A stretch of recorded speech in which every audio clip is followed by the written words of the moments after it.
پیارے نبی محمد رسول اللہ صلی اللہ علیہ وسلم آئیڈیل اور نمونہ ہیں اپنی ذات کے اندر بھی اور اپنے حقوق کی ادائیگی کے اندر بھی، اور حقوق کی ادائیگی میں بھی سب سے زیادہ آگے نماز۔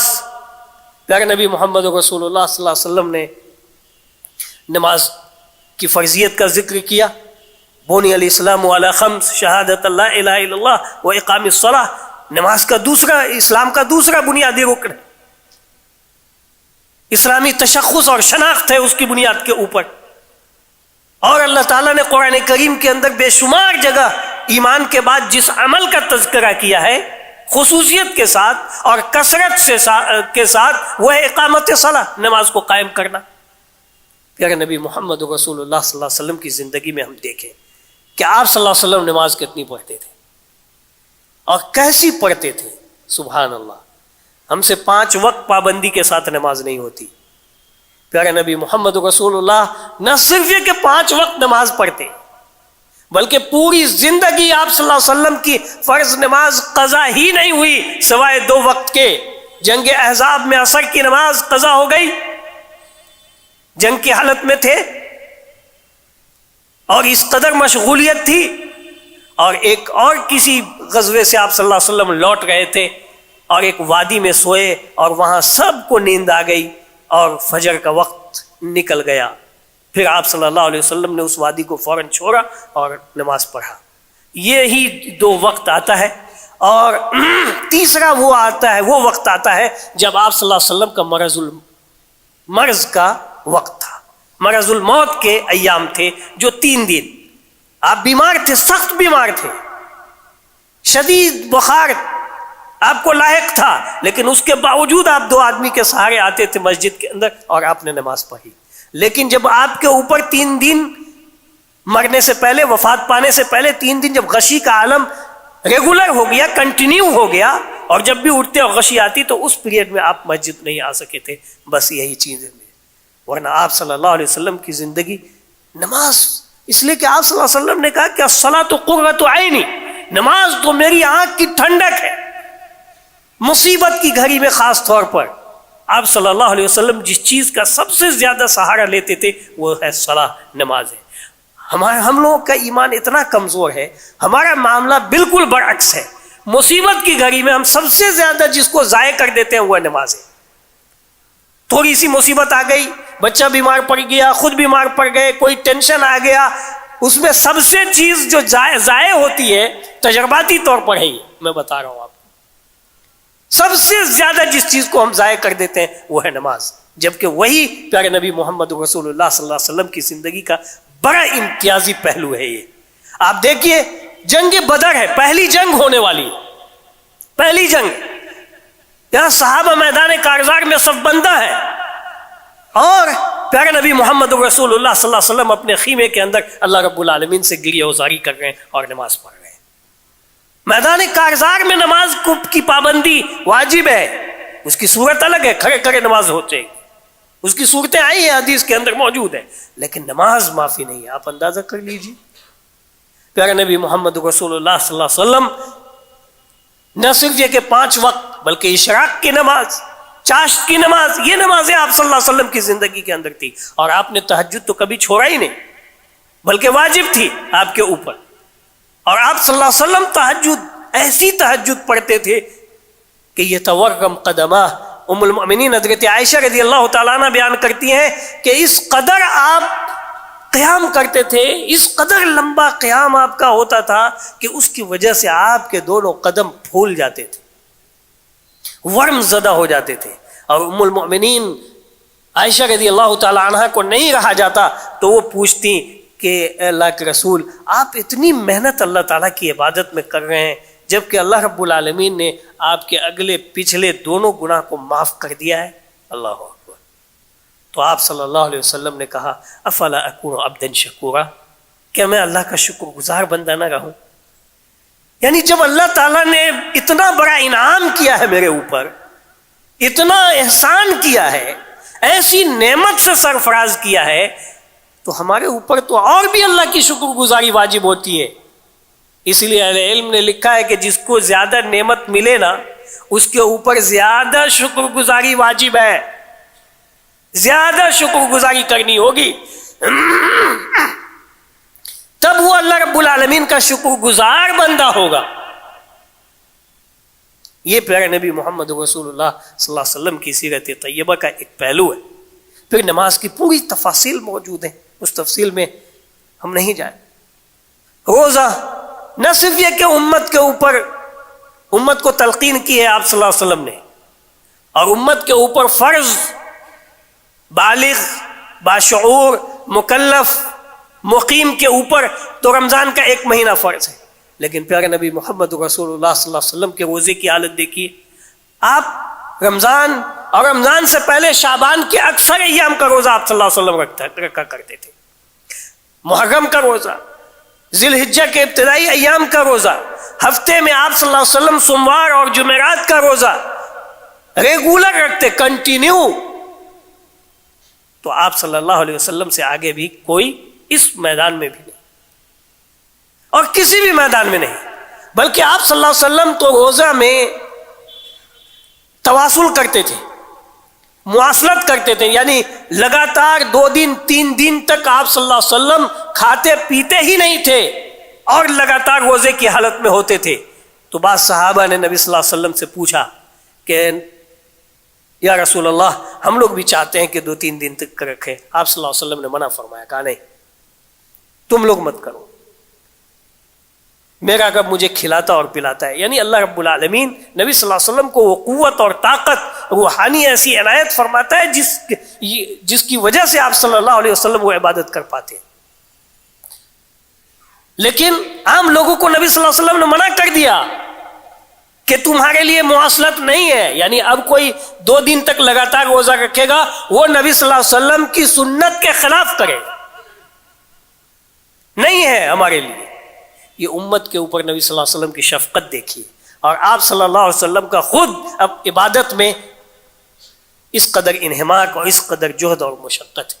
اسی طرح سے آپ دیگر چیزوں کو آپ دیکھیے کہ پیارے نبی محمد رسول اللہ صلی اللہ علیہ وسلم کیا کرتے تھے۔ آپ صلی اللہ علیہ وسلم کے پاس مال بھی ہوا اور مال نہیں بھی تھا، دونوں حالت، اور کئی بار ایسا ہوا۔ آپ صلی اللہ علیہ وسلم کی جب شادی حضرت خدیجہ رضی اللہ تعالیٰ عنہ سے ہوئی تو سارا مال، مکے کی سب سے بڑی تاجرہ تھی، وہ سب سے بڑی تاجرہ، وہ سارا مال حضرت خدیجہ رضی اللہ تعالیٰ عنہ کا پیارے نبی محمد رسول اللہ صلی اللہ علیہ وسلم کے پاس، اور آپ صلی اللہ علیہ وسلم اس میں سے قرض داروں کا قرض ادا کرتے، مسکین، یتیم اور بیواؤں کی کفالت کرتے، مجبوروں اور بے کسوں کی آپ صلی اللہ علیہ وسلم مدد کرتے۔ یہ ساری تفاصیل موجود ہیں۔ تو حضرت خدیجہ رضی اللہ تعالی عنہ کے مال میں نبوت سے قبل بھی آپ صلی اللہ علیہ وسلم یہ کام کیا کرتے تھے مال سے، اور نبوت کے بعد تو پھر پورا خزانہ، پوری تجوری حضرت خدیجہ رضی اللہ تعالی عنہ کی کھلی ہوئی تھی۔ یہ عورت کو شرف حاصل ہے کہ اس نے اسلام بھی پہلے قبول کیا اور مال بھی اس نے پہلے دیا۔ اللہ اکبر،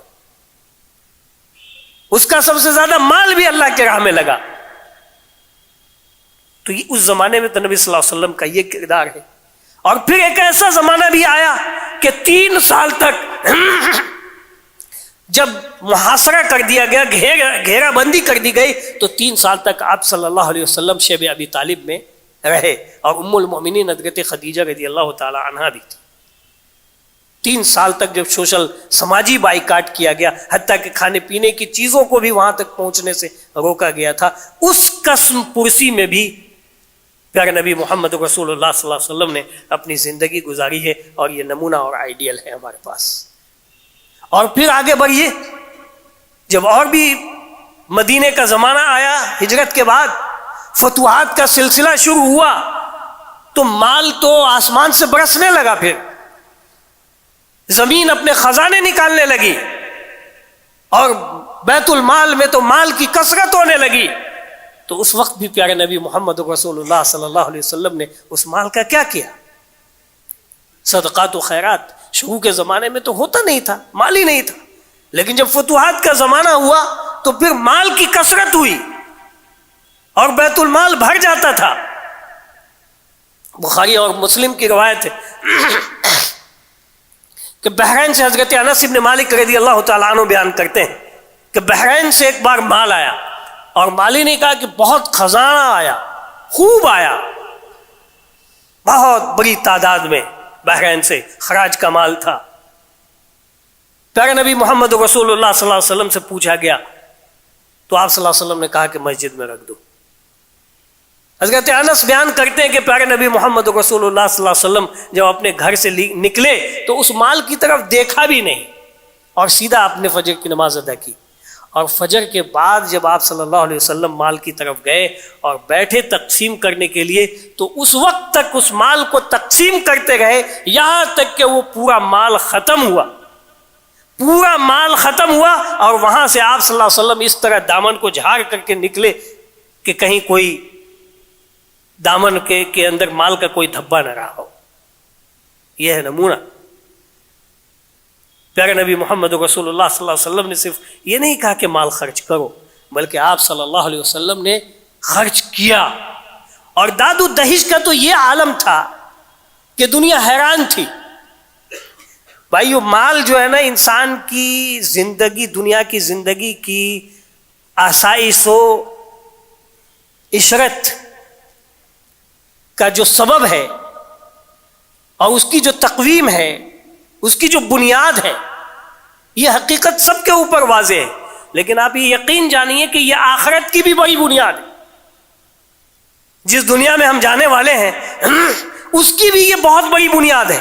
کتنے ایسے لوگ ہیں جو مال کے دروازے سے، اور اسی لیے اللہ تعالیٰ نے جنت میں صدقے کا دروازہ رکھا ہوا ہے۔ کیوں رکھا ہوا ہے؟ کیوں سے رکھا ہوا ہے؟ کچھ بہت سارے لوگ مال کے ذریعے سے جنت میں جائیں گے، مال اللہ تعالیٰ نے اس کا قبول کر لیا ہوگا، اور اسی لیے دیکھیے پیارے نبی محمد رسول اللہ صلی اللہ علیہ وسلم کی داد و دہیش کا عالم۔ حضرت انس بیان کرتے کہ کچھ لوگ آتے تھے صرف مال کی لالچ میں۔ جب فتوحات کا سلسلہ ہوا، لوگ فوج در فوج داخل ہونے لگے دین اسلام میں، اسلام کا چرچا جزیرۃ العرب میں ہو گیا، تو اب لوگ کو کیا کرنا تھا؟ انتظار میں تھے۔ لوگ آتے تھے مال لینے کے لیے، صرف دل میں اسلام نہیں رہتا تھا۔ لیکن نبی صلی اللہ علیہ وسلم کی داد و دہیش کو دیکھ کر کے، بخاری کی روایت ہے، انس بیان کرتے ہیں، انس رضی اللہ تعالیٰ عنہ، کہ ایک شخص آیا اور کہا کہ نبی مجھے اتنا چھوٹا موٹا مال ہم نہیں لینے والے ہیں، یہ 2 پہاڑی کے وادی سے بھرا ہوا بکری دیجیے ہمیں۔ پیارے نبی محمد رسول اللہ صلی اللہ علیہ وسلم نے 2 پہاڑیوں کی وادیوں کو بکریوں سے بھر دیا اور کہا کہ لے جاؤ۔ اب جانتے ہیں اس کا کتنا اثر ہوا؟ وہ اپنی قوم میں گیا اور اس نے کہا یا قوم اسلموا، اے میری قوم کے لوگوں اسلام لے آؤ۔ محمد تو ایسی عطائیں کرتا ہے، ایسی داد و دہیش ہے، لا یخشى الفقر، کہ اس کو فقر و فاقہ کا کوئی ڈر ہی نہیں۔ اللہ، فقر و فاقہ میں تو زندگی ہی گزری تھی۔ مال کے آنے کے بعد بھی، اور یہ صرف تعلیم نہیں تھی بھائیوں کہ بیوی بچوں کے اوپر اوجب الواجب ہے، اس کے اوپر خرچ کرو۔ اور کیا ہم سوچ سکتے ہیں کہ نبی صلی اللہ علیہ وسلم اپنی بیویوں کو خرچہ نہیں دیں گے؟ نہیں، ان کو ملتا تھا، پورے سال کا خرچہ ملتا تھا، لیکن ایمان کی وہ دولت تھی، ایمان کی وہ اسپرٹ تھی امہات المؤمنین کے اندر، کہ سال ختم ہونے سے بہت پہلے ہی مال ختم ہو جاتا تھا۔ کس لیے؟ صدقات و خیرات میں، صدقات و خیرات میں مال ختم ہو جایا کرتا تھا اور فاقہ ہو جاتا تھا۔ یہ حالت تھی۔ تو نبی صلی اللہ علیہ وسلم کی زندگی میں یہ آئیڈیل اور یہ نمونہ ہے۔ ایک مرتبہ اصحاب صفہ کو لے کے آئے آپ صلی اللہ علیہ وسلم، جو لوگ مسجد میں تھے، جن کے پاس نہ گھر تھا نہ کھانے کا انتظام تھا، اور جو کچھ گھر کے اندر موجود تھا سب ان کو کھلا دیا، اور گھر میں کچھ نہیں بچا۔ اس کی بے شمار مثالیں حدیث کے اندر موجود ہیں پیارے نبی محمد رسول اللہ صلی اللہ علیہ وسلم کی پاکیزہ سیرت کے اندر۔ اللہ تعالیٰ نے پیارے نبی محمد رسول اللہ صلی اللہ علیہ وسلم کو جو نمونہ بنایا، آئیڈیل بنایا ہے، یہ صرف سننے اور سنانے کے لیے نہیں ہے میرے بھائیوں، اسے ہمیں اپنی عملی زندگی میں اتارنے کی ضرورت ہے۔ عبادت کے تعلق سے یہ نماز، یہ روزہ، یہ زکوٰۃ، صدقات، اسی طرح سے زہد، دنیا کے اندر زہد اور دنیا کی حرص اور لالچ دل سے نکالنا، یہ بہت ضروری ہے۔ مال ہو لیکن اس کی حرص اور لالچ نہ ہو، دل دماغ اس بیلنس پر نہ لگا رہے، یہ سب سے زیادہ خطرناک ہے۔ اس لیے میرے بھائیوں، اللہ رب العالمین کی راہ میں صدقات و خیرات کی بڑی اہمیت ہے۔ یہ پیارے نبی محمد رسول اللہ صلی اللہ علیہ وسلم کا وہ آئیڈیل ہے جو بے نظیر ہے اور بے مثال ہے۔ اللہ تعالی ہم سبوں کو پیارے نبی محمد رسول اللہ صلی اللہ علیہ وسلم کی پاکیزہ سیرت کی روشنی میں ہم سبوں کو عمل کی توفیق نصیب فرمائے۔ آمین۔ اقول قولی ھذا استغفر اللہ لی ولکم ولسائر المسلمین فاستغفروہ انہ الغفور